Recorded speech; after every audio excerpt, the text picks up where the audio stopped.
संत रामपाल जी महाराज एक ऐसे महान संत जिन्होंने अपनी सतभक्ति, तत्व ज्ञान, करुणा और सेवा के बल पर समाज में नई मिसाल कायम की है। संत रामपाल जी महाराज की अगुवाई में उनके सभी सतलोक आश्रमों से समाज कल्याण के अद्भुत कार्यों ने समाज को सुनहरे भविष्य की एक नई उम्मीद दिखाई है।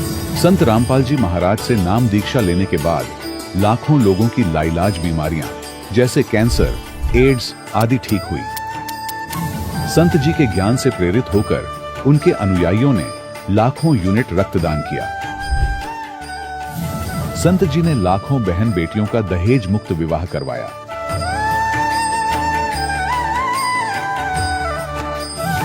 संत जी ने लाखों लोगों का नशा छुड़वाया, करोड़ों उजड़े परिवार बसे। संत जी के आश्रमों में समागम के दौरान निःशुल्क नेत्र चिकित्सा, दंत चिकित्सा प्रदान की जाती है। संत रामपाल जी महाराज द्वारा समय समय पर पर्यावरण संरक्षण के उद्देश्य से बड़े स्तर पर वृक्षारोपण किया जाता है। संत जी ने जरूरतमंदों को तत्काल राहत पहुंचाने के लिए एम्बुलेंस सेवा शुरू की। संत जी अपने अनुयायियों को देहदान के लिए प्रेरित करते हैं, जिससे मानवता की सेवा और चिकित्सा क्षेत्र में सुधार हो सके।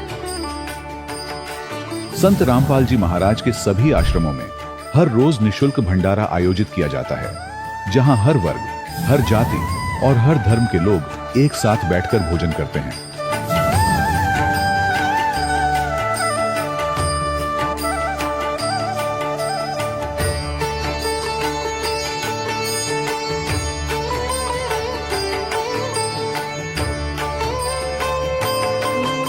संत रामपाल जी महाराज की अन्नपूर्णा मुहिम ने गरीब और बेसहारा लोगों के जीवन में एक नई ऊर्जा और उम्मीद को जन्म दिया है। घर घर खाद्य सामग्री और जरूरी मदद पहुंचाकर संत रामपाल जी महाराज ने लोगों को दुख और मजबूरी से लड़ने की ताकत प्रदान की है।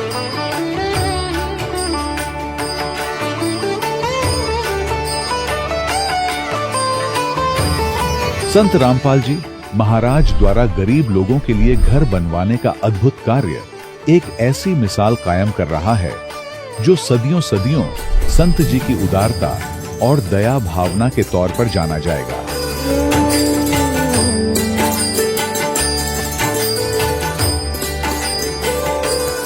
संत रामपाल जी महाराज के आश्रम में हजारों बुजुर्गों को सम्मान और प्यार के साथ जीवन जीने का अवसर मिलता है। उनके खाने, रहने और स्वास्थ्य की पूरी जिम्मेदारी संत रामपाल जी महाराज उठाते हैं। अनाथ बच्चों के लिए संत रामपाल जी महाराज के सभी आश्रम किसी वरदान से कम नहीं। यहाँ उन्हें शिक्षा, संस्कार और भविष्य के लिए बेहतर अवसर प्रदान किए जाते हैं। चाहे बाढ़ हो, भूकंप या महामारी, संत रामपाल जी महाराज और उनके अनुयायी हमेशा ही जरूरतमंदों के लिए सबसे आगे खड़े रहते हैं। कोविड महामारी के दौरान संत रामपाल जी महाराज के आश्रमों से करोड़ों लोगों के लिए भोजन, दवाइयां और जीवन रक्षक सामग्रियां उपलब्ध कराई गई। चाहे गरीब की मदद हो या किसी शोषित और पीड़ित वर्ग के हक और सम्मान की लड़ाई, संत रामपाल जी महाराज ने हमेशा ही उनकी दबी आवाज को सरकारों तक पहुंचाया है और उन्हें उचित न्याय दिलवाने में अहम भूमिका अदा की है। समाज में आध्यात्मिक और सामाजिक मूल्यों के प्रति जागरूकता लाने में संत रामपाल जी महाराज हर कदम पर मानवता के सच्चे सेवक साबित हुए हैं।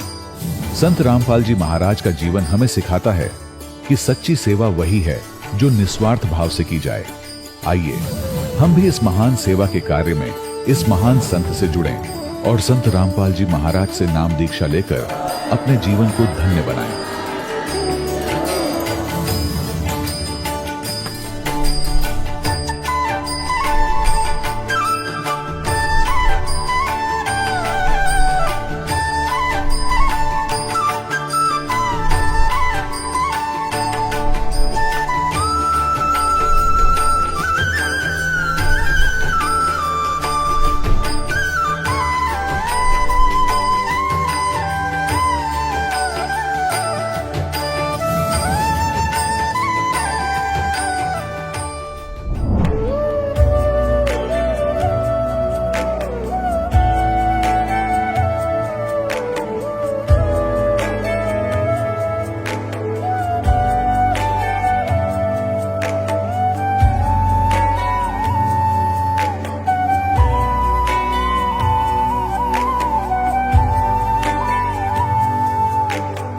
गीता अध्याय 15 के श्लोक 16-17 में 3 प्रभु बताए हैं।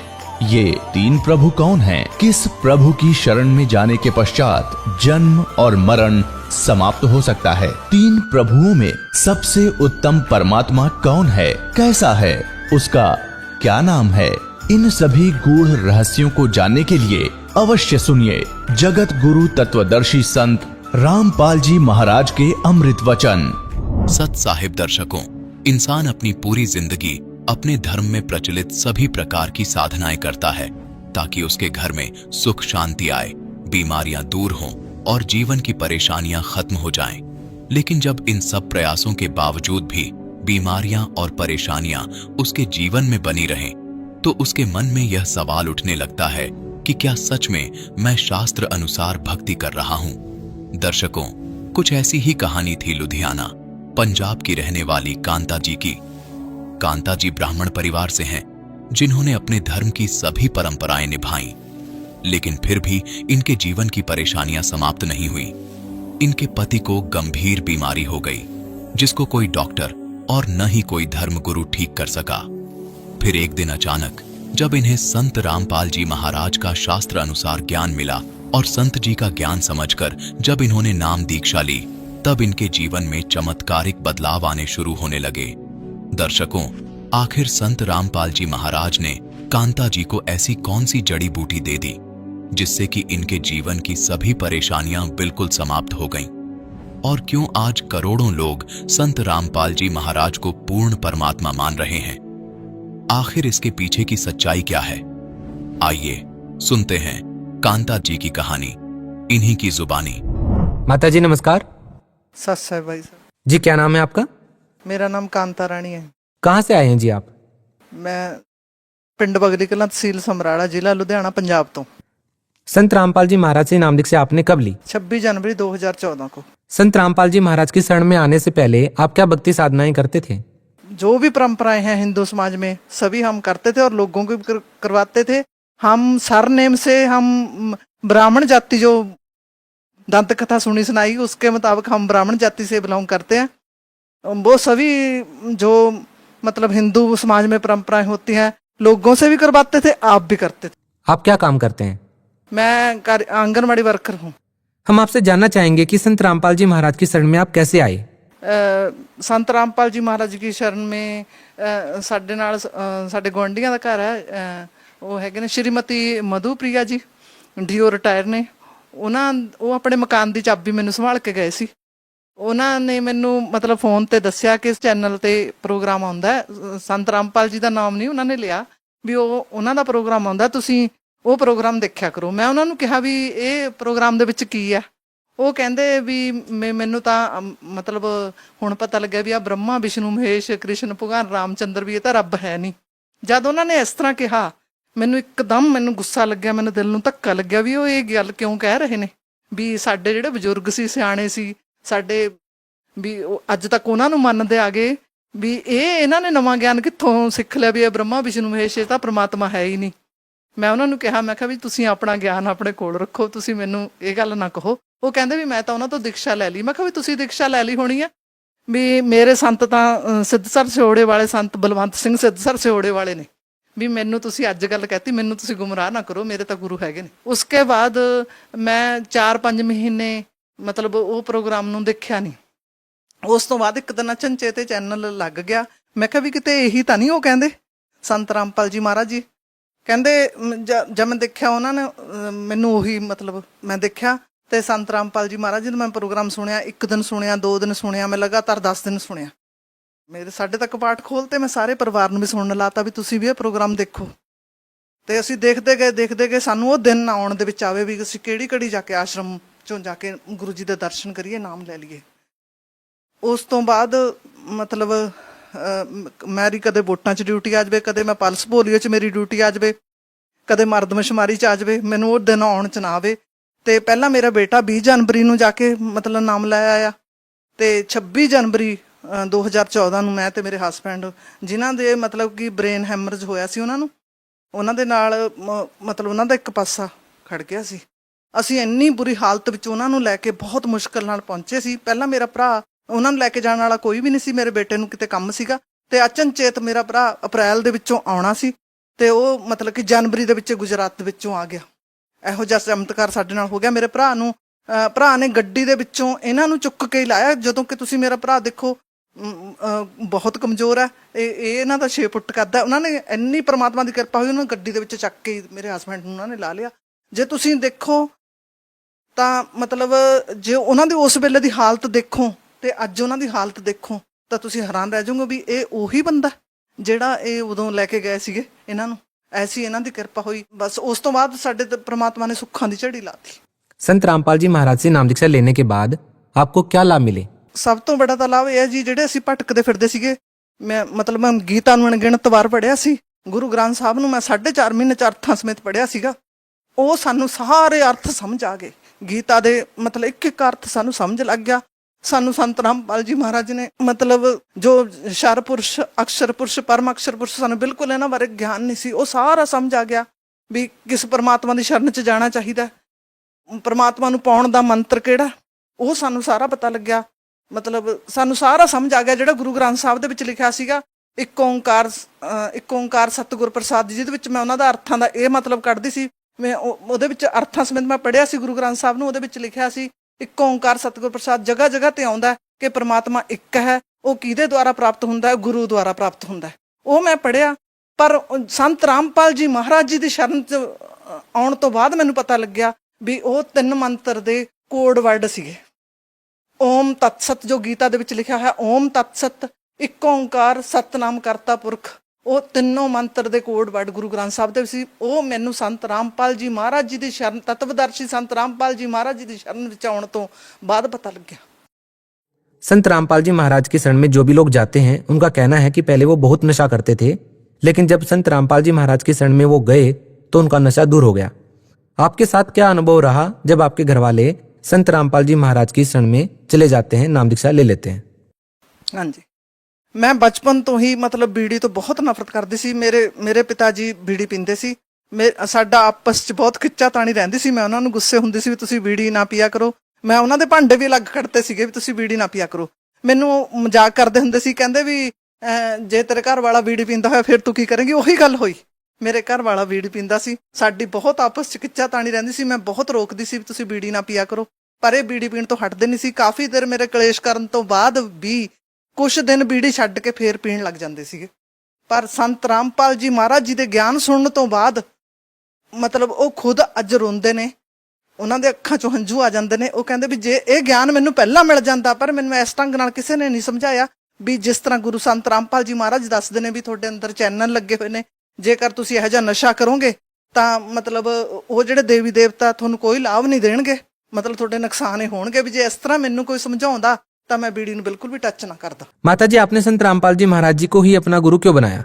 ਸੰਤ ਰਾਮਪਾਲ ਜੀ ਮਹਾਰਾਜ ਜੀ ਕੋ ਗੁਰੂ ਇਸ ਲਈ ਬਣਾਇਆ ਕਿ ਉਹ ਜਿਹੜੀ ਵੀ ਭਗਤੀ ਬਤਾ ਰਹੇ ਨੇ ਉਹ ਸਾਰੀ ਸ਼ਾਸਤਰਾਂ ਦੇ ਵਿੱਚ ਲਿਖੀ ਹੋਈ ਆ। ਸ਼ਾਸਤਰਾਂ ਦੇ ਅਨੁਕੂਲ ਭਗਤੀ ਦੱਸ ਰਹੇ ਨੇ। ਤੇ ਮਤਲਬ ਜਿਹੜੀ ਅਸੀਂ ਸਾਰੀ ਕੁੱਲ ਦੁਨੀਆ ਭਗਤੀ ਕਰ ਰਹੀ ਹੈ, ਹਿੰਦੂ, ਮੁਸਲਿਮ, ਸਿੱਖ, ਈਸਾਈ, ਸਾਰੇ ਜਿਹੜੀ ਭਗਤੀ ਕਰਦੇ ਨੇ ਸਾਰੀ ਸ਼ਾਸਤਰਾਂ ਦੇ ਵਿਰੁੱਧ ਕਰ ਰਹੇ ਨੇ। ਜਿਹੜੀ ਗੁਰੂ ਜੀ ਭਗਤੀ ਦੱਸਦੇ ਨੇ ਸਾਰੀ ਸ਼ਾਸਤਰਾਂ ਦੇ ਅਨੁਸਾਰ ਹੈ, ਸਾਰੀ ਸ਼ਾਸਤਰਾਂ ਦੇ ਵਿੱਚ ਪ੍ਰਮਾਣਿਤ ਹੈ ਜੀ। संत रामपाल जी महाराज जी ने विश्व के जितने भी धर्मगुरु हैं उनकी भक्ति पत्ति पर एक प्रश्न चिन्ह लगा दिया है। उनका कहना है कि जितने भी धर्मगुरु हैं वो अपने शिष्यों को, श्रद्धालुओं को शास्त्र के विरुद्ध भक्ति साधना बता रहे हैं। अब भगत समाज इस बात का निर्णय कैसे करे कि संत रामपाल जी महाराज सही भक्ति विधि बता रहे हैं या अन्य धर्मगुरु सही भक्ति विधि बता रहे हैं? ਦੇਖੋ ਜੀ, ਬਿਨਾਂ ਸੋਚੇ ਸਮਝੇ, ਬਿਨਾਂ ਕਿਸੇ ਨੂੰ ਦੇਖੇ ਪਰਖੇ, ਉਹਦੀ ਗਹਿਰਾਈ ਤੱਕ ਜਾਏ ਤੋਂ ਬਿਨਾਂ ਕੋਈ ਕਹਿ ਦੇਵੇ ਵੀ ਮਤਲਬ ਇਹ ਗਲਤ ਹੈ, ਇਹ ਸਹੀ ਹੈ। ਗਲਤ ਕਹਿਣਾ ਵੀ ਗਲਤ ਗੱਲ ਹੈ। ਪਹਿਲਾਂ ਮਤਲਬ ਪੂਰੀ ਗਹਿਰਾਈ ਤੱਕ ਜਾਓ। ਸੰਤ ਰਾਮਪਾਲ ਜੀ ਮਹਾਰਾਜ ਜੀ ਦਾ ਪ੍ਰੋਗਰਾਮ ਚੈਨਲ ਤੇ ਰੋਜ਼ਾਨਾ ਆਉਂਦਾ। ਮੇਰੀ ਸਾਰੇ ਭਗਤ ਸਮਾਜ ਨੂੰ ਹੱਥ ਬੰਨ੍ਹ ਕੇ ਬੇਨਤੀ ਹੈ ਵੀ ਤੁਸੀਂ ਉਸ ਪ੍ਰੋਗਰਾਮ ਨੂੰ ਇੱਕ ਦਿਨ ਨਹੀਂ, 2 ਦਿਨ ਨਹੀਂ, 3 ਦਿਨ ਨਹੀਂ, 10 ਦਿਨ ਵੀ ਨਹੀਂ, ਤੁਸੀਂ ਉਸ ਪ੍ਰੋਗਰਾਮ ਨੂੰ ਲਗਾਤਾਰ 4 ਮਹੀਨੇ ਦੇਖੋ ਬਿਨਾਂ ਨਾਗਾ ਪਾਏ। ਤੁਹਾਨੂੰ ਆਪਣੇ ਆਪ ਪਤਾ ਲੱਗ ਜਾਊਗਾ ਵੀ ਕੀ ਗਲਤ ਹੈ, ਕੀ ਸਹੀ ਹੈ। बहन जी, संत रामपाल जी महाराज ने विश्व के सभी धर्मगुरुओं को आध्यात्मिक ज्ञान चर्चा के लिए आमंत्रित भी किया। उस ज्ञान चर्चा को देखने के बाद आपने क्या फैसला लिया? ਜੋ ਸੰਤ ਢੋਲ ਦੇ ਡੰਕੇ ਤੇ ਟੀਵੀ ਦੇ ਮਾਧਿਅਮ ਤੋਂ, ਸੀਡੀ ਦੇ ਮਾਧਿਅਮ ਤੋਂ, ਕਿਤਾਬਾਂ ਦੇ ਮਾਧਿਅਮ ਤੋਂ ਮਤਲਬ ਪੂਰੇ ਜ਼ੋਰ ਸ਼ਾਰ ਨਾਲ ਮਤਲਬ ਇਹ ਪ੍ਰਚਾਰ ਕਰ ਰਹੇ ਨੇ ਵੀ ਜਿੰਨੇ ਵੀ ਹਿੰਦੂ ਮੁਸਲਿਮ ਸਿੱਖ ਈਸਾਈ ਨੇ ਸਾਰੇ ਸ਼ਾਸਤਰਾਂ ਦੇ ਅਨੁਸਾਰ ਵਿਰੁੱਧ ਭਗਤੀ ਕਰ ਰਹੇ ਨੇ। ਨਾ ਕੋਈ ਦੁਨੀਆ ਭਰ ਦੇ ਵਿੱਚ ਕੋਈ ਵੀ ਸੰਤ ਨਹੀਂ ਠੀਕ ਹੈਗਾ। ਉਹ ਸ਼ਰੇਆਮ ਕਹਿ ਰਹੇ ਨੇ ਜੇ ਦਾਸ ਹੈ, ਸ਼ਰੇਆਮ ਕਹਿ ਰਹੇ ਨੇ ਜੇ ਦਾਸ ਹੈ। ਮੈਂ ਸਾਰੇ ਭਗਤ ਸਮਾਜ ਨੂੰ ਇਹੀ ਕਹਿਣਾ ਚਾਹੁੰਦੀ ਹਾਂ ਜੋ ਪ੍ਰਮਾਤਮਾ ਨੂੰ ਪਾਉਣਾ ਚਾਹੁੰਦੇ ਨੇ, ਇਹੀ ਕਹਿਣਾ ਚਾਹੁੰਦੀ ਹਾਂ ਵੀ ਉਹ ਮਤਲਬ ਇਹ ਚੀਜ਼ ਦੇਖਣੀ ਚਾਹੀਦੀ ਹੈ ਉਹਨਾਂ ਨੂੰ ਵੀ ਇਹ ਕਿਉਂ ਕਹਿ ਰਹੇ ਨੇ, ਵੀ ਫਿਰ ਕੀ ਠੀਕ ਹੈ। ਵੀ ਨਾ ਹਿੰਦੂ ਠੀਕ ਹੈ, ਨਾ ਮੁਸਲਿਮ ਠੀਕ ਹੈ, ਨਾ ਈਸਾਈ ਠੀਕ ਜਾ ਰਹੇ ਨੇ, ਨਾ ਕੋਈ ਸੰਤ ਠੀਕ ਹੈ, ਫਿਰ ਕੀ ਠੀਕ ਹੈ। ਇਹ ਸੰਤ ਰਾਮਪਾਲ ਜੀ ਮਹਾਰਾਜ ਦਾ ਪ੍ਰੋਗਰਾਮ ਦੇਖਣ ਤੋਂ ਬਾਅਦ ਉਹਨਾਂ ਨੂੰ ਆਪਣੇ ਆਪ ਨਿਰਣੇ ਹੋ ਜਾਊਗਾ। ਮੇਰੀ ਗੁਜ਼ਾਰਿਸ਼ ਹੈ ਕਿ 85% ਮੈਨੂੰ ਆਸ ਹੈ ਕਿ ਜਦ ਸੰਤ ਰਾਮਪਾਲ ਜੀ ਮਹਾਰਾਜ ਜੀ ਦਾ ਗਿਆਨ ਸੁਣਨਗੇ, ਉਹਨਾਂ ਦੀ ਗਹਿਰਾਈ ਤੱਕ ਜਾਣਗੇ, ਉਹਨਾਂ ਦੀਆਂ ਬੁੱਕਾਂ ਪੜ੍ਹਨਗੇ, ਉਹਨਾਂ ਨੂੰ ਆਪਣੇ ਆਪ ਨਿਰਣੇ ਹੋ ਜਾਊਗਾ। 85% ਸਮਾਜ ਬਿਨਾਂ ਮਤਲਬ देर कहे जल्दी तो जल्दी इधर आ जाऊगा। संत रामपाल जी महाराज से नाम दीक्षा लेने के बाद आपको और क्या लाभ मिले? ਸਾਡੇ ਜੀ ਸਭ ਤੋਂ ਬੜਾ ਲਾਭ ਤਾਂ ਇਹ ਹੈ ਵੀ ਮਤਲਬ ਸਾਨੂੰ ਸਤ ਭਗਤੀ ਮਿਲੀ, ਜਿਹੜਾ ਕਿ ਅਸੀਂ ਮੰਦਰਾਂ ਗੁਰਦੁਆਰਿਆਂ ਦੇ ਵਿੱਚ ਤੀਰਥ ਸਥਾਨਾਂ ਤੇ ਬੜਿਆਂ ਵਡੇਰਿਆਂ ਤੇ ਸਤੀਆਂ ਤੇ ਲੱਭਦੇ ਫਿਰਦੇ ਸੀਗੇ, ਉਹ ਸਾਨੂੰ ਮਿਲਿਆ। ਜਿਹੜਾ ਅਸੀਂ ਆਪ ਵੀ ਗੁੰਮਰਾਹ ਸੀਗੇ, ਸਰਾਧ ਕੱਢਦੇ ਸੀਗੇ, ਹਿੰਦੂ ਪਰੰਪਰਾ ਮੁਤਾਬਕ ਅਸੀਂ ਪੰਡਤ ਕਹਾਉਂਦੇ ਸੀ, ਦੰਤ ਕਥਾ ਦੇ ਮੁਤਾਬਕ ਸਰਨੇਮ ਸਾਨੂੰ ਲੱਗੇ ਹੋਏ ਨੇ ਜਿਹੜੇ, ਉਹਦੇ ਮੁਤਾਬਕ ਅਸੀਂ ਲੋਕਾਂ ਨੂੰ ਵੀ ਗੁੰਮਰਾਹ ਕਰ ਰਹੇ ਸੀਗੇ। ਉਹ ਅਸੀਂ ਬਿਲਕੁਲ ਮਤਲਬ ਉਸ ਜਿਹੜੀ ਭਟਕਣਬਾਜ਼ੀ ਆ ਬਿਲਕੁਲ ਬੰਦ ਹੋ ਗਈ। ਜਿਹੜਾ ਸਭ ਤੋਂ ਵੱਡਾ ਲਾਭ ਹੈ ਉਹ ਇਹ ਲਾਭ ਹੋਇਆ ਕਿ ਸਾਨੂੰ ਸਤ ਭਗਤੀ ਸਤ ਮਾਰਗ ਸਾਨੂੰ ਮਿਲ ਗਿਆ। ਜਿਹੜੇ ਅਸੀਂ ਬਹੁਤ ਗੁਣਿਆਂ ਦੇ ਵਿੱਚ ਸੀ, ਛਛੋ ਪੰਜਾ ਚ ਪਏ ਹੋਏ ਸੀ, ਉਹ ਬਿਲਕੁਲ ਐਨ ਨਿਰੋਲ ਹੋ ਗਏ। ਸਭ ਤੋਂ ਬੜੀ ਇਹ ਭਗਤੀ ਇਹ ਹੈ ਕਿ ਇਹਦੇ ਵਿੱਚ ਇਸ ਭਗਤੀ ਦੇ ਵਿੱਚ ਕਿਸੇ ਤੱਕ ਕੋਈ ਮਤਲਬ ਨਹੀਂ ਰਹਿੰਦਾ, ਕਿਸੇ ਤੱਕ ਕੋਈ ਮਤਲਬ ਨਹੀਂ। ਕੋਈ ਆਉਂਦਾ ਆਵੇ, ਜਾਂਦਾ ਜਾਵੇ, ਨਹੀਂ ਆਉਂਦਾ ਨਾ ਆਵੇ, ਕੋਈ ਰਿਸ਼ਤੇਦਾਰ ਰੁੱਸਿਆ ਰਹੇ, ਕੋਈ ਸਾਨੂੰ ਕਿਸੇ ਤੱਕ ਕੋਈ ਮਤਲਬ ਨਹੀਂ ਰਹਿ ਗਿਆ। संत रामपाल जी महाराज ने सानू ऐसी शिक्षा देती भी इन्हां सारे झंझटां नूं छड्डो। आपने कहा कि आपको सबसे बड़ा आध्यात्मिक लाभ हुआ। संत रामपाल जी महाराज ने सभी धर्मगुरुओं के बारे में बताया है कि उनकी पूजा की पद्धति सही नहीं है। आखिर संत रामपाल जी महाराज जी की भक्ति विधि है वो किस आधार पर सही है, क्या कहना चाहेंगे? श्रीमद् भगवत गीता, पवित्र गुरु ग्रंथ साहिब, बाइबल, कुरान शरीफ, चारों वेद। आपने कहा कि संत रामपाल जी महाराज वेदों में से, गुरु ग्रंथ साहिब में से, कुरान शरीफ में से, बाइबल में से अपना ज्ञान आधार बता रहे हैं। सवाल ये है कि संत रामपाल जी महाराज आखिर किस धर्म को श्रेष्ठ मानते हैं? वह समाज को किस धर्म की ओर लेके जाना चाहते हैं? वो समाज को किस धर्म की ओर लेके जा रहे हैं? वो कहते भी हिंदू मुस्लिम सिख ईसाई भी ये काल ने सारे सानू भरमित किया है। ना कोई हिंदू है, ना मुस्लिम है, ना सिख ईसाई है। वो कहते जीव हमारी जाति है, मानव धर्म हमारा, हिंदू मुस्लिम सिख ईसाई धर्म नहीं कोई न्यारा। क्या आज भी आप संत रामपाल जी महाराज में पूरी आस्था रखते हैं? जी 150%। जी बहुत बहुत धन्यवाद। सच है भाई। दर्शकों, अभी आपने सुने संत रामपाल जी महाराज से दीक्षा प्राप्त करके सुखी हुए भक्त के अनुभव। अब देखिए जगत गुरु तत्वदर्शी संत रामपाल जी महाराज के मंगल प्रवचन। परमपिता परमात्मा पूर्ण ब्रह्म सारी सृष्टि के रचनहार कुल मालिक कबीर परमेश्वर जी, ये हम सभी आत्माओं के जनक हैं, सबके पिता हैं। ये वो पूर्ण परमात्मा हैं, ये कादिर भगवान हैं, समर्थ अल्लाह है, कंप्लीट गॉड है, जिनके अंदर ये सर्व गुण प्रत्यक्ष है। तुमेव माता च पिता, तुमेव बंधु च सखा, तुमेव विद्या च द्रविणम, तुमेव सर्व मम देव देव। यही परमात्मा हमारे वास्तव में पिता हैं। पालक होने के कारण ये पिता हैं, हमारे जनक होने के कारण ये हमारी माता है, क्योंकि इन्होंने हमें अपने वचन से उत्पन्न किया हुआ सभी आत्माओं को। और यही हमारा असली धन है, क्योंकि परमेश्वर स्वयं आकर बताते हैं, कबीर सब जग निर्धना, धनवंता ना कोई, और धनवान उसको जानियो जिस पर राम नाम धन होए। फिर परमात्मा बताते हैं, राम रटत कोड़ी ही भलो, राम रटत कोड़ी ही भलो, चू चू पड़े जो चामे, वो सुंदर शरीर किस काम का, जा मुख नाही नाम। कबीर राम रटत दारिद्र भलो, टूटी घर की छान। वो सुंदर महल किस काम के, जहां भक्ति नहीं भगवान। राम रटत कन्या भली, साकेट बलो न पूत। जैसे छेरी के गल में गलथना, हाँ जिसमें दूध न मूत। कबीर जिव्या तो वाए भली, जो रटे हरि नाम। नहीं तो काट के फेंक दियो, ये मुख में भलो ना चाम। परमपिता परमात्मा कबीर देव, कबीर साहिब, अल्लाह अकबर, ये हमारे सभी आत्माओं के जनक हैं, ये सबके पिता हैं। और यही वो रहमत वाले अल्लाह हैं, ये वही कृपा के सागर हैं, जो अपनी आत्माओं को, जो इनकी शरण में आकर के सत भक्ति करते हैं, उनको सर्व सुख प्रदान करते। और जो भक्ति नहीं करते या करते हैं तो शास्त्र विधि त्याग कर मनमाना आचरण करते हैं, या वे इनकम्प्लीट गॉड की, अधूरे भगवानों की भक्ति करते हैं, तो वो प्राणी मोक्ष प्राप्ति नहीं कर सकते। और उनका प्रारब्ध में यानी किस्मत में लिखा हुआ जो पाप कर्म है, जिसके कारण प्राणी को कष्ट होते हैं, उससे भी छुटकारा नहीं पा सकते। प्रत्येक प्राणी इस काल के लोक में, 21 ब्रह्मांड में, आप पृथ्वी लोक पर रह रहे हो, ये भी काल के लोक के अंतर्गत आता है। कोई भी सुखी नहीं है।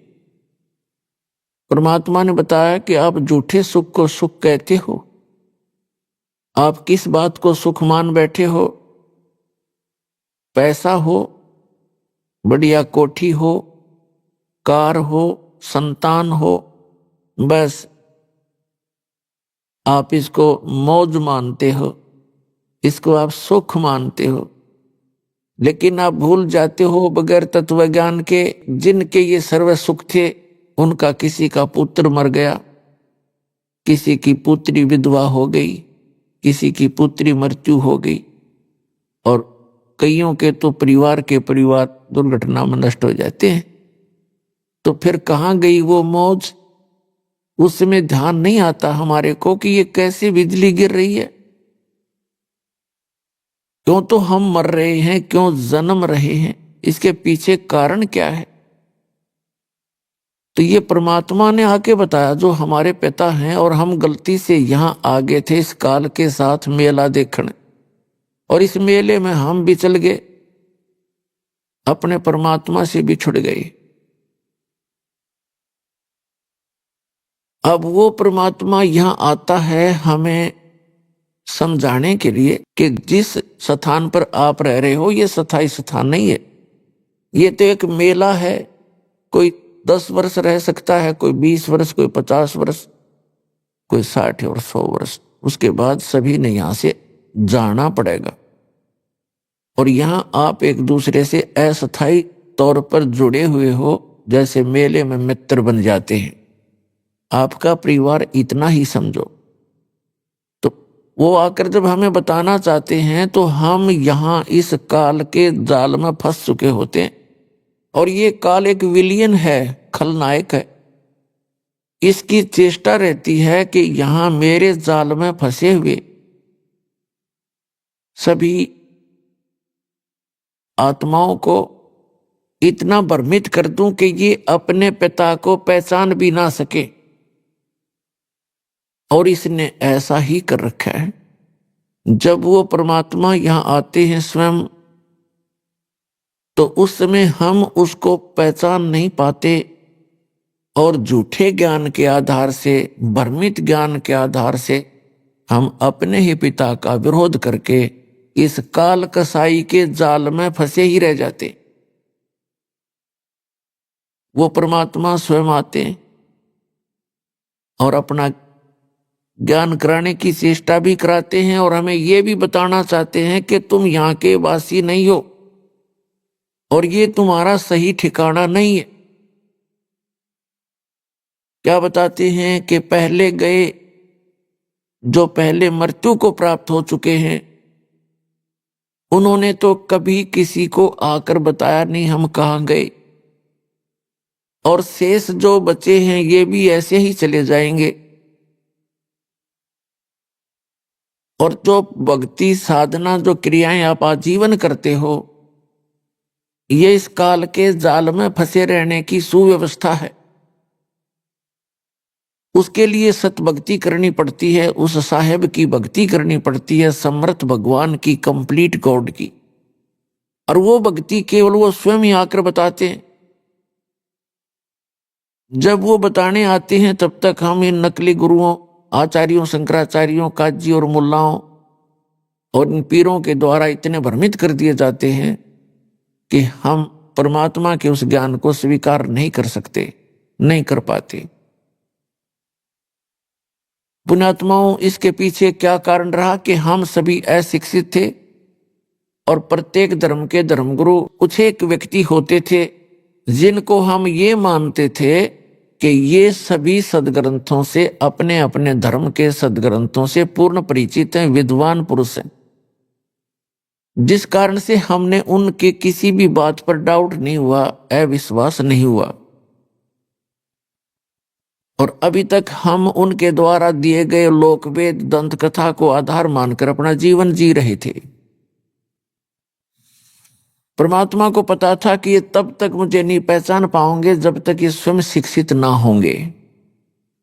तो पुण्यात्माओं, चौथा युग आ गया है, जनता कभी शिक्षित नहीं थी, क्योंकि ये शिक्षा एक अभिशाप है इस जीव के लिए और वरदान भी है। अभिशाप तो इसलिए है कि इसमें हम ज्यादा चतुर बन गए और सांसारिक सुख सुविधाओं को प्राप्त करने की दौड़ हमने बहुत स्पीड तो लगा रखी है। एडी से चोटी का जोर केवल माए इकट्ठी करने में लग गए, अभिमानी हो गए। छोटी सी पोस्ट पर मिल जाती है, हवा में उड़ जाता, सीधे मुंह बात नहीं करता वो व्यक्ति। और पहले अपने बुजुर्ग थे, आए का आदर करते थे, प्यार से बोलते थे, विनम्र रहते थे। तो विनम्र व्यक्ति के साथ भगवान रहता है। जिसमें जरा सा भी अभिमान आ जाता है उससे भगवान दूर हो जाता है। केवल वो अपना फिर कर्म ही प्राप्त करता है पूर्व जन्म का, उसको अन्य कोई लाभ नहीं मिल सकता। तो अब परमात्मा ने आप जी को शिक्षित बनाया है। अब ये शिक्षा आपके लिए वरदान सिद्ध होगी कि आप परमात्मा को पहचान सकोगे, अपने सदग्रंथों को स्वयं पढ़ सकते हो, निर्णय ले सकते हो। और इस मनुष्य जीवन का मूल उद्देश्य है केवल परमात्मा प्राप्ति, भक्ति करके सतलोक जाने के लिए ही ये मनुष्य जीवन प्राप्त होता है। जो क्रियाएं हम करते थे, संतानों उत्पत्ति, उनकी परवरिश में सारा जीवन लगाकर हम ये कहा करते थे, हमारे बुजुर्ग, हमने देखा सुना कि मेरा काम पूरा हो गया, बच्चों का विवाह कर दिया, परमात्मा ने उनका संतान दे दिया, अपने पैरों पर खड़े हो गए, अब मेरी बेशक मृत्यु हो जाओ, मेरा काम पूरा हुआ। अब इस तत्व ज्ञान से, अध्यात्म ज्ञान से पता चला कि मनुष्य वाला काम तो शुरू भी ना किया उसने, ये कर्म तो पशु पक्षियों जैसे किए आज तक जो आपने किए। तो इस मनुष्य जीवन का यदि कोई मूल उद्देश्य है, केवल परमात्मा प्राप्ति है। और आप जी जिनको ये मानव शरीर मिला है, ये एक ड्रेस है, ड्रेस, पोशाक। इसको संत भाषा में चोला बोलते हैं, चोला यानी कपड़ा। तो ये वस्त्र आपको अन्य प्राणियों से भिन्न प्राप्त है, तो इसका कोई काम भी भिन्न है। और उस काम के बिना इस मनुष्य जीवन का कोई यूज नहीं। चाहे कितने कोठी बना लो, फैक्ट्री लगा लो, या चाहे कितनी कार खरीद लो, एक सेकंड में मृत्यु हो जाती है, सब कुछ धरा धराया रह जाता है और हाथ मसलता हुआ हारे हुए ज्वारी की तरह यह प्राणी यहां से शरीर छोड़कर चला जाता है। जो भक्ति नहीं करता और भक्ति कर रहा है नकली गुरुओं के पास, वो भी हारे हुए ज्वारी की तरह ही जाएगा। तो पुण्यात्माओं, आप जी को ये ड्रेस अलग मिली है, इसका काम भी भिन्न है। जैसे बच्चे विद्यालय में जाते हैं, विद्यार्थी की ड्रेस, उनकी पोशाक भिन्न होती है, और अन्य जो मजदूरी करते हैं या खेतों में काम करते हैं या कोई अपनी अन्य दुकान आदि कार्य करते हैं, मजदूरी करते हैं, तो उनकी ड्रेस पोशाक भिन्न होती है। और ड्रेस पहनकर जाते हैं जो विद्यार्थी हैं, उनको फ्री कर दिया जाता है परिवार की तरफ से कि बेटा और बेटी तुम अपनी शिक्षा ग्रहण करो, अपना भविष्य बनाओ।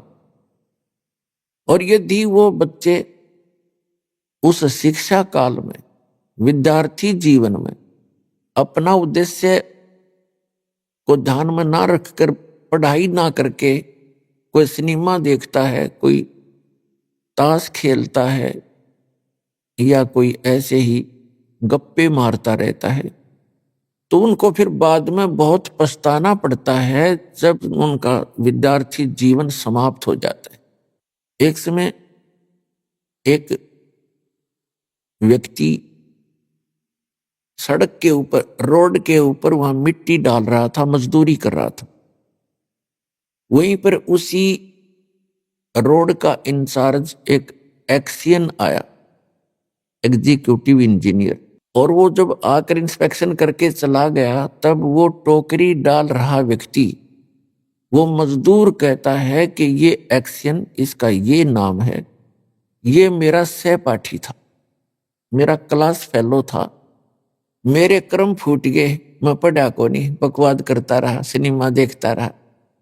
हम इकट्ठे ही इंजीनियरिंग कर रहे थे, +2 करके, 12वीं करके, और मैं पढ़ा नहीं। आज ये एक्शन लग के कारों में घूम रहा है और मैं मजदूरी कर रहा हूं।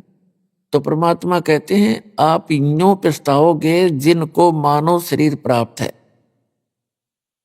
ये विद्यार्थी हो तुम, और जो बच्चे इधर ध्यान देंगे, अपना इस मूल उद्देश्य को पूरा कर लेंगे, सत्य भक्ति, पूर्ण संत की खोज करके, सत्य भक्ति करके, ये तो चले जाएंगे सतलोक में, जहां कोई दुख नहीं, सुख ही सुख है, और फिर कभी मृत्यु नहीं होगी, कभी वृद्ध अवस्था आपको नहीं सतावेगी। वो सृष्टि है रहने की।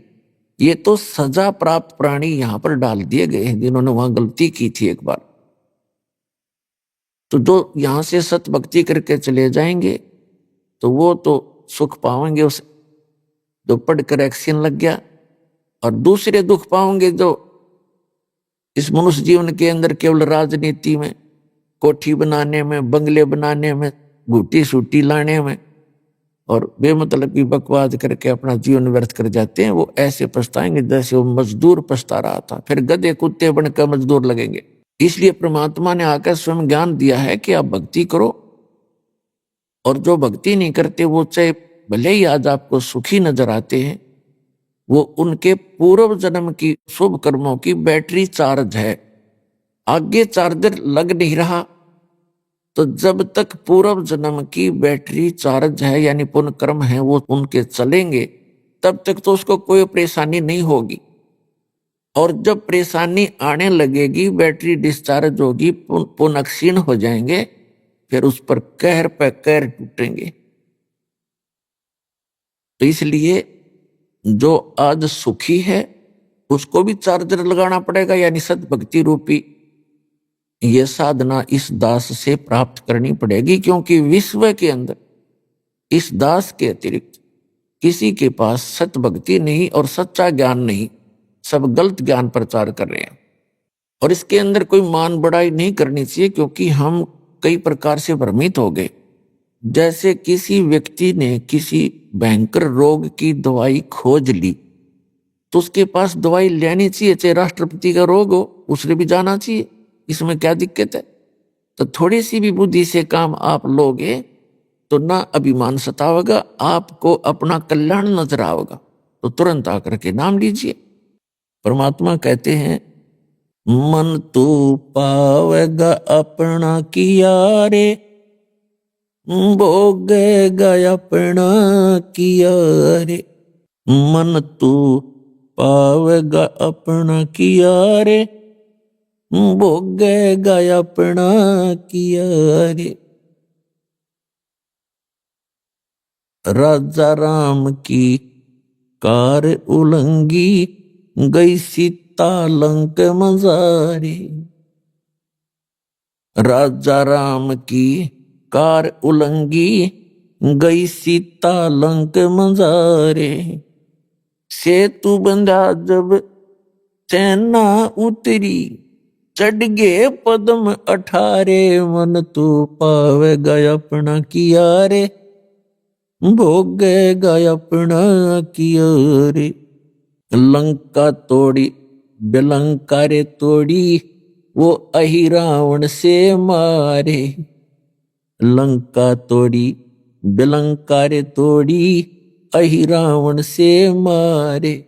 10 मस्तक रावण के काटे, विभीषण को राज दिया रे, मन तू पावेगा अपना किया रे, भोगेगा अपना किया रे। प्रहलाद पैज परवान करी है, धर नरसिंह अवतारे। प्रहलाद पैज परवान करी है, धर नरसिंह अवतारे। दीन दयाल दया कर उतरे, एरना कुश उदर वेदारे। मन तू पावेगा अपना किया रे, भोगेगा अपना किया रे। हा हा हु बंदे होते तौलत हैं बलवारे।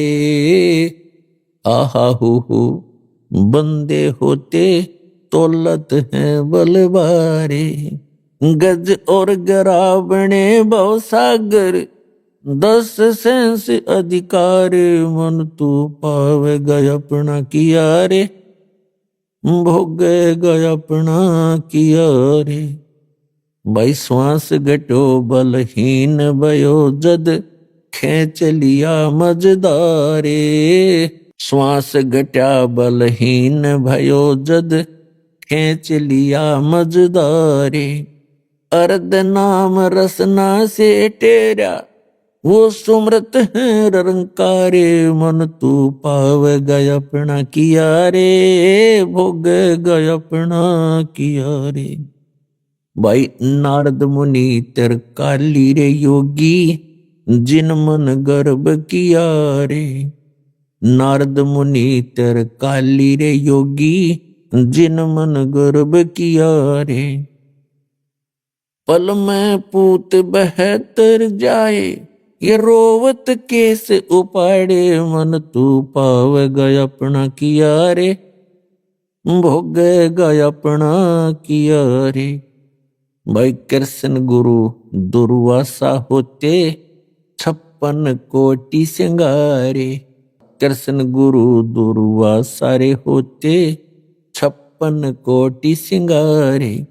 अम्बरीश के चले अपुठे, वो दुर्वासा से हारे। मन तू पावेगा अपना किया रे, भोगेगा अपना किया रे। भाई दुर्योधन और दुशासन को द्रौपदी चीर उतारे। दुर्योधन और दुशासन को द्रौपदी चीर उतारे। अंधे को पीन दी थी, वो बढ़ गए अंत अपारे। मन तू पावेगा अपना किया रे, भोगेगा अपना किया रे। भाई भीष्म पिता और द्रोणाचार्य कर्ण से बाणों मारे। भीष्म पिता और द्रोणाचार्य ये कर्ण से बाणों मारे। महाभारत में टटीरी के राखे वहां घंटा टूटे पड़ा रे। मन तू पावे गया अपना किया रे, भोगे गया अपना किया रे। भाई 33 करोड़ यज्ञ में आए वो 88 सारे। 33 कोटि जग में आए 88 सारे। 12 कोटि वेद के वक्ता वहां सुपच का शंख बजारे। मन तू पावे गया अपना किया रे, भोगे गया अपना किया रे। भाई चमरा कनक जनेऊ काढ़ा विप्र पंडित सब हारे। चमरा कनक जनेऊ काढ़ा पंडित विपर सब हारे। जुल्हे के घर बालद आई वो केसो से बन जा रे। मन तू पावे गया अपना किया रे, भोगे गया अपना किया रे। मीराबाई को मारन लागे जहर का प्याला प्यारे। मीराबाई को मारन लागे जहर का प्याला प्यारे। पीवत ही अमृत हो लाग्या हो गया सर्द ही और। मन तू पावे गया अपना किया रे, भोगे गया अपना किया रे। कंस केसी चानौर खपावण जीतन मल अखारे। कंस केसी चानौर खपावण जीतन मल अखाड़े। कृष्ण को तो यश दिया ये कबीर न कारज सारे। मन तू पावे गया अपना किया रे, भोग गया अपना किया रे। भाई शंखों कृष्ण करें खवासी धन तू सृजन हारे। शंखों कृष्ण करें खवासी धन तू सृजन हारे। दास गरीब करे को सरवर ऐसा शीश हमारे। मन तू पावे गया अपना किया रे, भोगे गया अपना किया रे। मन तू पावे गया अपना किया रे, भोगे गया अपना किया रे। पुण्यात्माओं, ये जो वाणी दास ने आपको सुनाई है ये आदरणीय गरीबदास साहिब जी ने अपने मुख कमल से बोली है। लेकिन ये ज्ञान गॉड गिवन है। पूर्ण परमात्मा, वो समर्थ परमात्मा जो कंप्लीट गॉड है, पूर्ण परमात्मा कबीर साहिब जी आदरणीय गरीबदास साहिब जी को आकर मिले थे। खेतों के अंदर जब वो गऊ चरा रहे थे, 10 वर्ष के बालक पाली गए हुए थे, गवाले थे, और भी बहुत से गांव के व्यक्ति बड़े छोटे अन्य भी अपने अपने गऊओं को इकट्ठा ही चरा रहे थे। तो वहां परमात्मा आए थे, एक जिंदा महात्मा का रूप बनाकर, एक साधु संत का रूप बनाकर, और गरीबदास जी की आत्मा को निकाल के सतलोक लेकर गए थे। ऊपर के ब्रह्मांडों का सारा विवरण दिखाया था। ब्रह्मा विष्णु महेश के लोक दिखाए, धर्मराज का लोक दिखाया, क्या क्या यहाँ की व्यवस्था है, आप यहाँ जन्मते मरते क्यों हो, इसका कारण क्या है, ये सब उनको प्रत्यक्ष करवाया था। किनको? आदरणीय गरीबदास साहिब जी को। आदरणीय गरीबदास साहिब जी को फिर परमात्मा अपने सतलोक लेकर गए थे, जिसे सचखंड कहते हैं, जिसको शाश्वत स्थान कहते हैं। सनातन परमधाम गीता में कहा, वहां ले गए थे, फिर वापस छोड़ा था लाकर। परमात्मा पूर्ण ब्रह्म की कृपा के बिना कोई भी प्राणी ऊपर जाकर के वापस नहीं आ सकता, यानी वहां जाकर के वापस किसी को कुछ ज्ञान नहीं दे सकता, क्योंकि इस काल भगवान ने सबको गुमराह किया हुआ है, भ्रमित किया हुआ है। केवल परमात्मा अपनी रजा से ऊपर ले जाते हैं। उन्होंने चंद पुण्यात्माओं को ऐसे ऊपर ले जाके वापस छोड़ा। उन्होंने उस परमात्मा की गवाही दी है, अपनी अमृत वाणी रूपी एफिडेविट दिए हैं कि वो परमात्मा इन सभी भगवानों से, प्रभुओं से अन्य है। ब्रह्मा जी से, विष्णु जी से, शिव जी से, दुर्गा जी से, ब्रह्म से और परब्रह्म से, इनसे अन्य है, उसको पूर्ण ब्रह्म कहते हैं। गीता अध्याय नंबर 8 के श्लोक नंबर 3 में उसी को परम अक्षर ब्रह्म कहा है। तो पुण्यात्माओं, वो परमात्मा स्वयं ही ऊपर ले जाते हैं अपनी आत्माओं को, फिर वापस छोड़ते हैं और फिर वो आकर के भगवान के विषय में जानकारी देते। उनमें से एक गरीबदास जी हैं जो परमात्मा से प्राप्त यथार्थ ज्ञान के आधार से क्या बता रहे हैं कि जिस लोक में आप रह रहे हो, ये तो केवल भक्ति करने के लिए आपको मानव शरीर दिया जाता है इस लोक में। बाकी अन्य प्राणी तो अपने पूर्व जन्म के कर्मों का ही भोग रहे होते हैं। और आप सत भक्ति ना करके अन्य भक्ति करते हो या यहां बकवादों में लगे रहते हो, तो उनके साथ कैसी कैसी घटनाएं घटी। यदि आप यहां सुख संपत्ति चाहते हो, सुख संपत्ति से सुख मानते हो या संतान से सुख मानते हो, उसका उदाहरण देते हुए बताते हैं, सर्व सोने की लंका होती रावण से रणधीरम, एक पलक में राज विराजी वो जम के पड़े जंजीरम, मन तू सुख के सागर बस रे भाई और ना ऐसा यस रे। फिर बताते हैं, क्या मांगो कुछ थिर ना रहाई और देखत नैन चला जग जाई, एक लख पूत सवा लख नाती उस रावण के आज दीवा नबाती। यदि आप यहां संपत्ति चाहते हो, बड़ी बड़ी हवेली बनाना चाहते हो, कई कई मंजिल की कोठियां बनाना चाहते हो और उसके ऊपर अच्छी मार्बल वगैरह लगा कर अपनी शान और शौकत बनाकर आप खुश हो, उसको संकेत देते हैं कि श्रीलंका का राजा जो रावण था, उसने सोने के महल बना रखे थे, सोने की ईंटों से,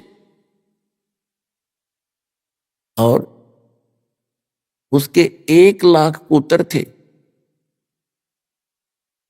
और ऐसे कुबद करने वालों का जो सत भक्ति नहीं करते, रावण भक्ति भी करता था लेकिन भगवान शंकर की करता था, तमोगुणी शंकर की। और ये भगवान आपको केवल वर्क डन ही दे सकते हैं, जैसा करोगे वैसा ही पाओगे, इसमें कोई परिवर्तन नहीं कर सकते। और वो समर्थ परमात्मा जो पूर्ण ब्रह्म है, सत्य पुरुष है, अकाल मूर्त है, वो कबीर देव है, कबीर साहब है, जो काशी में बनारस में धानक रूप में आए थे। 120 वर्ष रहे वो, ये ज्ञान ही दिया करते थे और एक झोंपड़ी में बैठकर सारे ब्रह्मांडों का संचालन भी करते थे और हम सबका पालन पोषण भी करते थे। वो पूर्ण परमात्मा है। जब तक हम सत भक्ति नहीं करते हो तो अपना कर्म ही मिलता है। तो यहां याद दिलाना चाहते हैं, यदि तुम संतान ही परमात्मा से मांगते हो या आपको संतान प्राप्त है, बेटा और बेटी, उनकी अच्छी कोई व्यवस्था है, उनके बढ़िया रोजगार चल रहे हैं और आप निश्चिंत होकर बैठ गए हो, मूल उद्देश्य भूल गए हो भगवान का, तो आपकी भूल है। 1 लख पूत सवा लख नाती, और उस रावण का आज कोई दीवा न बाती, दीपक लगाने वाला नहीं शेष बचा। तो इस गंदे लोक में आप इन्हीं व्यवस्थाओं से संतुष्ट हैं, तो आपका भूल लाग रही है। उस भूल को तोड़ने के लिए परमात्मा आते हैं या अपना कोई दास भेजकर आपको सजग करते हैं कि आप अपना मूल उद्देश्य भूल चुके हो। उसके लिए याद दिलाते हैं कि जो भक्ति करते हैं उनकी भगवान मदद करते हैं। अभी आपने सुने संत रामपाल जी महाराज के मंगल प्रवचन। आइए अब सुनते हैं संत रामपाल जी महाराज से नाम दीक्षा लेकर सतभक्ति करके अद्भुत लाभ प्राप्त करने वाले अनुयायी के विचार। जब मनुष्य के जीवन में पापों का दौर शुरू होता है और उसको यह पाप रूपी बादल घेर लेते हैं, तो उसका जीवन नर्क समान हो जाता है और ऐसे में मनुष्य को परमात्मा के अलावा और कोई दिखाई नहीं देता। दर्शकों, ऐसी ही कहानी थी छत्तीसगढ़ के रहने वाले कामता प्रसाद जी की। कामता प्रसाद जी पहले कबीरपंथी संत गुरु घासीदास से जुड़े हुए थे और उनके द्वारा बताई गई भक्ति साधना कर रहे थे, लेकिन फिर भी इन्हें ना तो शारीरिक सुख मिला और ना ही मानसिक शांति। दर्शकों, आज कामता प्रसाद जी का कहना है कि जब से मैंने संत रामपाल जी महाराज की शरण ग्रहण की है, तब से मैं असली कबीरपंथी बन गया हूं। मुझे वास्तव में कबीर साहिब के ज्ञान और उनकी सद्भक्ति का ज्ञान अब हुआ है। दर्शकों, आखिर कामता प्रसाद जी ने एक कबीरपंथी संत को छोड़कर दूसरे कबीरपंथी संत की शरण क्यों अपनाई है? आइए जानते हैं कि इसके पीछे की सच्चाई क्या है।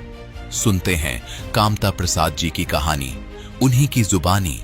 नमस्कार सर। सत साहब सर। सर क्या नाम है आपका? कामता प्रसाद बंजारे नाम है, वैसे डॉक्टर बनर्जी के नाम से जानते हैं मेरे सर। ग्राम बरछा और जिला मुंगेली, तहसील पथरिया और छत्तीसगढ़ का रहने वाला हूँ सर। कामता प्रसाद जी, संत रामपाल जी महाराज जी से नाम उपदेश आपने कब लिया? 24/2/2018 को लिया सर। संत रामपाल जी महाराज जी से नाम दीक्षा लेने से पहले आप क्या भक्ति साधनाएं किया करते थे? भक्ति साधना तो हम वैसे सतनामीपन से बिलोंग करते हैं सर, तो गुरु घासीदास को मानते थे और साथ में कबीर साहिब को भी मानते थे सर, दोनों को ही मानते थे। सर जैसा कि आपने बताया कि आप सतनामी पंथ से हैं, जो कि काफ़ी पुराना कबीर पंथ है, और आप घासीदास को भी मानते थे और कबीर साहब जी को भी मानते थे, तो फिर आप संत रामपाल जी महाराज जी की शरण में क्यों आए? सर ऐसा जाना पड़ा सर, कुछ शरीर में तकलीफ आ गया हमारा, और फिर 2017 में वैसे तो पुस्तक हम पढ़े थे, 2017 से हम सत्संग भी सुन रहे थे परमात्मा का, संत रामपाल जी महाराज का, और उसमें हमको बहुत कुछ ज्ञान मिल चुका था, लेकिन अहम के कारण हम जा नहीं पा रहे थे, क्योंकि हम सोना बनाने का भी काम करते थे सर। सोना बनाने का काम करते करते जब सोना बन गया 24 कैरेट का, प्रैक्टिकल हो गया वो, उसके बाद हम सोचे कि इसमें सोना बनाने से तो कोई फ़ायदा नहीं होगा और 2-4 हज़ार व्यक्ति का भी ज़िंदगी देखना है। ऐसा करके हम पारस पत्थर की तैयारी करने लगा सर। जब पारस पत्थर तैयारी करने लगा तो 8 घंटा का समय बाकी था उसमें बनने में। उसके बाद फिर हमारा जो तकलीफ फिर बढ़ गया, तबीयत खराब हो गया सर। इसलिए दुनिया भर के देवी देवताओं को याद किए मेरे वाइफ ने। मैं तो बेहोश हो गया था सर, वैसे गनियारी अस्पताल में गया था तो पीछे साइड का रीढ़ का हड्डी से पानी निकाल दिया था, और घर में आया तो बेहोशपना हो गया। तो हमारे पत्नी, हमारे वाइफ ने पूरा कई प्रकार के देवी देवता का आराधना किया, लेकिन कोई सहमत नहीं हो। लास्ट में फिर बोले कि हे परमात्मा, हम साल भर से हम सत्संग आपके देख रहे हैं, उसके बाद आप आके दया करिए परमात्मा, यहाँ पर हमारे पति को जीवन दान दीजिए। ऐसा करके बोली सर फिर हमारे वाइफ। तब फिर परमात्मा ने एक सोटा रख के और कमंडल रख के संत रामपाल जी महाराज कबीर परमेश्वर के रूप में आए। फिर आने के बाद हमारे मुंह में वो जल डाला सर, चरणामृत। हम नहीं जानते थे, हमको बता रहे थे बाद में जब हमको होश आया तो। लेकिन हमारे वाइफ ने पूरा इस सब को देख रही थी, हर चीज को सर। उसके बाद फिर बोले कि हम तुरंत दीक्षा ले लेंगे परमात्मा, अगर तुरंत हमको जीवन दान मिलेगा तो। ऐसा करके बोली सर। और उसके बाद जब हम चरण अमृत डालने के बाद कुछ राहत मिला हमको। राहत मिलने के बाद में फिर 3 दिन के बाद हम जाके भाठा पारा में नामदान केंद्र था उस समय सर, तो जाके आके हम नाम दीक्षा लिए। और जैसा हम अंदर घुसे नाम दीक्षा लेने के लिए, तो हमारा यहाँ का जो तकलीफ था वो तकलीफ क्षण मात्र में तुरंत ठीक हो गया सर, और परमात्मा की भक्ति करने लग गए। सर जैसा कि आपने बताया कि आपके परिवार वाले पहले से ही संत रामपाल जी महाराज जी से दीक्षित थे, उन्होंने आपके लिए संत रामपाल जी महाराज जी से प्रार्थना की और फिर आप स्वस्थ हो गए, तो क्या नाम दीक्षा लेने के बाद आपको और भी लाभ मिले? जैसे कि हमारे वाइफ जैसे कोरोना काल में जब टीका लगवाई थी, तब उसका तबीयत खराब हो गया फिर हमारे वाइफ का, और 8-10 रोज वो बिल्कुल खाना नहीं खाए, मुँह बातचीत कुछ नहीं कर सकती थी एकदम। उसके बाद में फिर पास में सो रहे थे तो एक रोज 13वां दिन में धर्मराज अपने किताब लेकर के ऐसे दबाए हुए आए सर, और बोले कि ये तुम्हारा पत्नी अब नहीं रहेगा, समय पूरा निकल चुका है, खत्म हो चुका है, आप देख लो। ऐसा करके पुस्तक को, किताब को ला के रख दिया। पहले भी वैसे मैं तांत्रिक के काम करता था तो कई ऐसा मृत्यु हो जाते थे तो उसको भी लेके आते थे मेरे पास में कि भाई इसको जिंदा मत करना, जीवित करने की कोशिश मत करना, ऐसा करके बोलते थे सर। तो उसी प्रकार उस दिन भी आए थे और दिखाए थे। तो सुबह जब उठा, समय 4 बजे का था, तो उठा तो मैं उनसे पूछा कि आपके तो समय है ही नहीं है, अब 11:30 बजे राइट फिक्स है, उसमें लिखा है। ऐसा करके बोले तो बच्चे लोग रोने लग गए और समय होते जा रहे थे तो और बिल्कुल उसका चेहरा डाउन होते जा रही थी मेरे वाइफ का। उसके बाद में फिर जब 11 बजे और बिल्कुल सीरियस हो गए, एकदम सीरियस हो गए, तो फिर बच्चे लोग के बोला कि यहाँ रोने की क्या जरूरत है भाई, ये तो मुर्दा है, मर गए, मर जाता है तो उसके पास रोना नहीं चाहिए, रोना है तो वो परमात्मा बैठा है वहाँ जाके आप रोइए भाई सब जने, ऐसा करके बोले सर।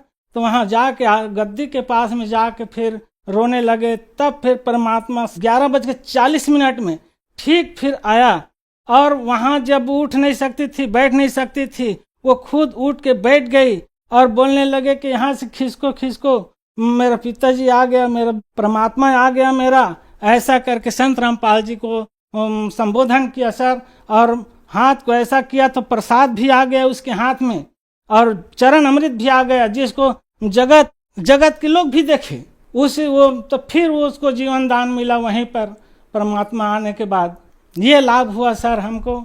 और एक लाभ और बताता हूँ सर, हमारे पास गाड़ी वाड़ी नहीं था, तो एक दिन हम दंडवत किए शाम को, दीपक वगैरह जला करके, तो बोले कि परमात्मा गाड़ी के हमको भी ज़रूरत है, कोई भी ढंग से व्यवस्था करिए परमात्मा, ऐसा करके बोले सर मन में। तब परमात्मा दया किया, हमारे खाता में 15,000 रुपया तीसरा दिन आ गए और उस 15,000 रुपये को धर के हम गाड़ी लेने के लिए चल दिए सर, और गाड़ी ले लिया।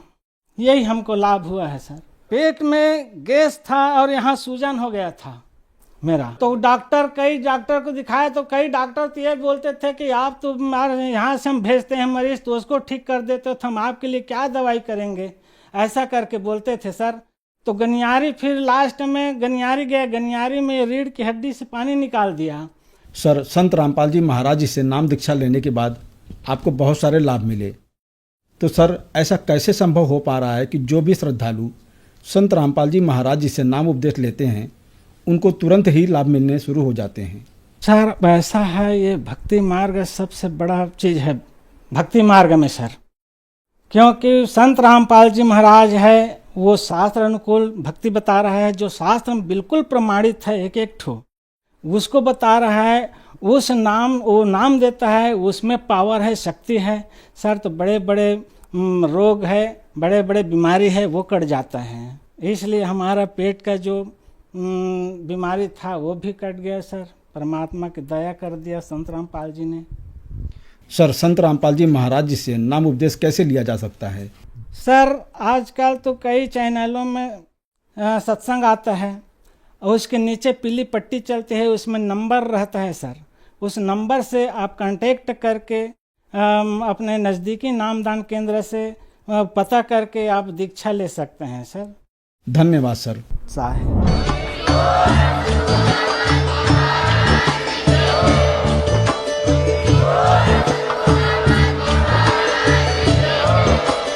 आप सुन रहे थे जगत गुरु तत्वदर्शी संत रामपाल जी महाराज जी के मंगल प्रवचन। अधिक जानकारी के लिए विजिट कीजिए हमारी वेबसाइट www.jagatgururampalji.org। संत रामपाल जी महाराज जी के शुभ आशीर्वाद से पूरे विश्व भर में 500 से भी ज्यादा नाम दीक्षा केंद्र हैं, जिन पर संत रामपाल जी महाराज जी द्वारा ऑनलाइन निशुल्क नाम दीक्षा दी जा रही है। अपने नजदीकी नाम दीक्षा केंद्र का पता करने के लिए संपर्क करें 8222880541।